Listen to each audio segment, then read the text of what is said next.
Alexandre de Moraes Neymar tomou essa Júnior decisão custa porque hoje no não mercado de cabe transferências o mesmo que um jogador promissor da Série B, 10 milhões de euros. Em 2019, ele valia 100.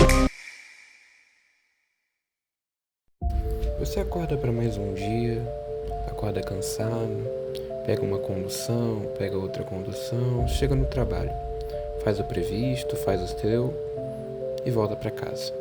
Mais uma condução lotada, outra condução lotada. E quando você chega em casa, pega o seu telefone e se depara com um montaréu de informações, um monte de vozes na sua cabeça.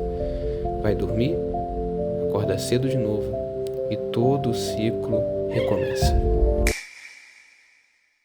Pode não perceber, mas você está dentro de um ciclo que se repete, se repete, se repete, se repete todos os dias. E não vou mentir para você, faz parte da vida. Faz parte da vida fazer coisas repetitivas, faz parte da vida trabalhar, faz parte da vida assistir, ter informação, receber notícias. Tudo isso faz parte da sua vida. Faz parte da vida de qualquer outra pessoa. O problema não é os eventos em si, mas sim o que você faz com todos esses eventos na sua vida, como isso te influencia no seu dia a dia. É aí que está o problema. Com a quantidade de informação que a gente tem hoje, com o tempo que a gente perde no transporte público, com um trabalho que a gente não queria estar fazendo, ou está sem energia, ou está sem tempo, ou não nos agrada, ou até num contexto familiar que cria uma espécie de bolha, um ciclo, tudo isso te leva a uma repetição, um desgaste. E quando você dá por si, quando você olha para trás, você percebe que perdeu todo o tempo da sua vida. Perceba, trabalhar não é o problema. Pegar uma condução para o seu trabalho não é um problema. Chegar em casa e ver um noticiário não é um problema. O problema é como todas essas coisas te afetam. Como o que está ao seu redor, como as vozes, a quantidade de informação, como isso te afeta. E como isso te impede de dar prioridade às coisas que são realmente relevantes para a sua vida. Cara, eu conheço pessoas que têm de cabeça o nome de todos os elencos dos times de futebol da Série A. Todos eles. Mas o cara não sabe qual faculdade quer fazer. Eu conheço gente que sabe de cabeça as disputas políticas, todos os partidos, quem está ganhando de quem é o provável próximo presidente da República, mas o cara não sabe o que fazer com a própria vida, não sabe o que resolver de si mesmo. Eu conheço pessoas que estão tão imersas num ciclo repetitivo, fazendo as mesmas coisas todos os dias, que elas não se dão conta que estão presas à sua própria rotina. Que elas não têm condição de inovar na própria vida, não porque não são inteligentes o suficiente, não porque não têm a capacidade de fazer ou motivos o suficiente para isso, mas simplesmente porque elas não se dão conta de que estão presas em um ciclo repetitivo. Completamente repetitivo. E você, assim como todas as outras pessoas, também está preso nesse ciclo. Como eu falei, o problema não é a rotina em si, o problema não é existir coisas que acontecem todos os dias. O problema é até onde isso tudo está te levando. Quando você é só um piloto automático, quando você é só uma engrenagem que gira e gira e gira até ficar totalmente desgastada, isso não vai te levar a lugar nenhum. Yuri, pra onde a gente está indo então? Que lugar é esse que eu deveria ir que você está dizendo que eu não vou chegar? É numa autorrealização. A autorrealização é talvez o maior desafio para a maioria das pessoas.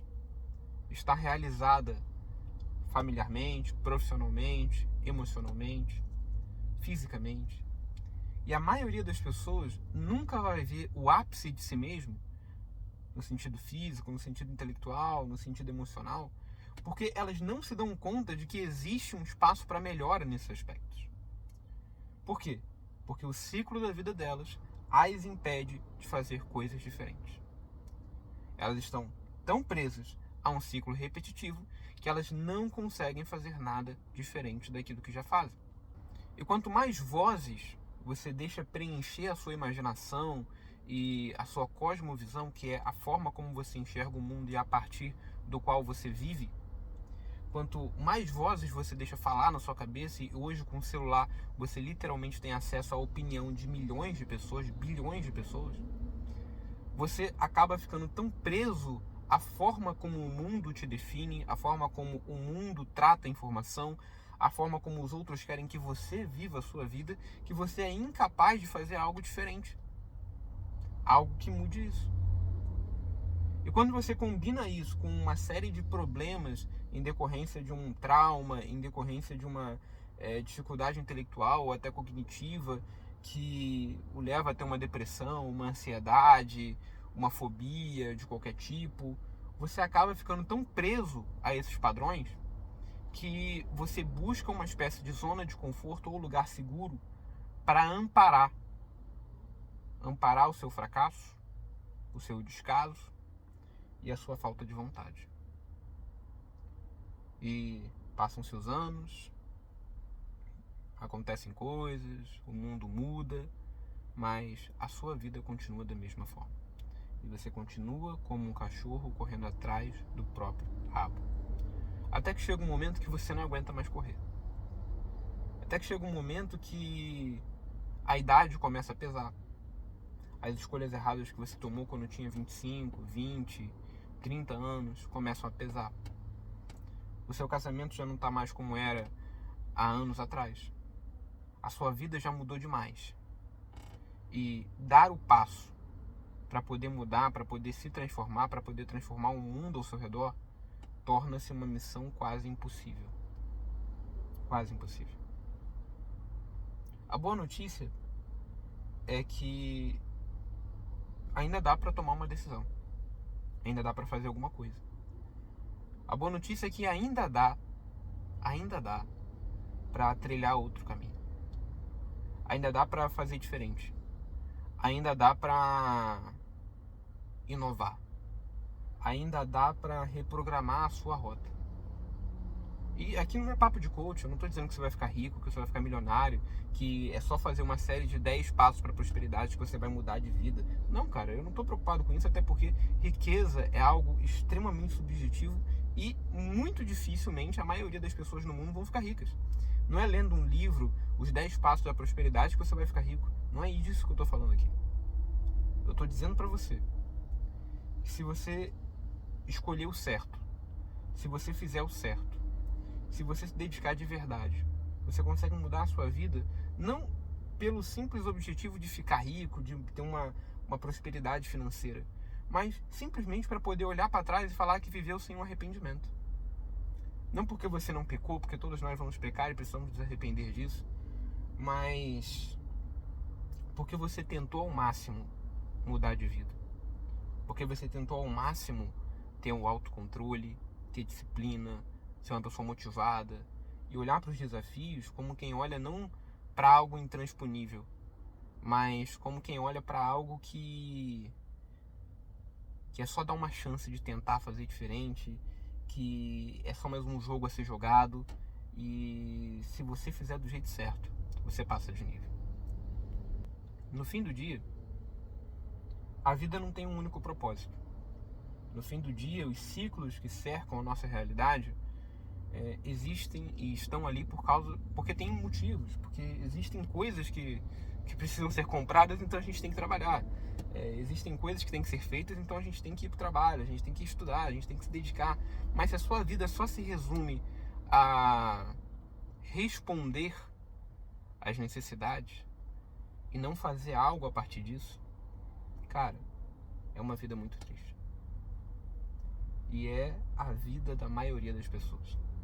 É a forma como a maioria das pessoas vivem. Sem certeza de nada. Sem propósito em nada. Apenas vivendo um dia de cada vez. E essa é uma das coisas mais tristes na experiência humana. A falta de propósito. Existe um pesquisador judeu que escreveu um livro enquanto ele era prisioneiro, não lembro se em Auschwitz ou em outro local, e ele identificou que os judeus que conseguiam sobreviver àquele evento eram geralmente pessoas que tinham um propósito muito forte. Não eram necessariamente as mais fortes, com certeza não eram as mais inteligentes, muito menos as mais capazes, tecnicamente, socialmente. Eram pessoas que tinham um propósito muito forte. Um propósito de continuar tentando, mesmo quando as circunstâncias atenuantes daquele evento impediam o sucesso. E existiam ciclos ali.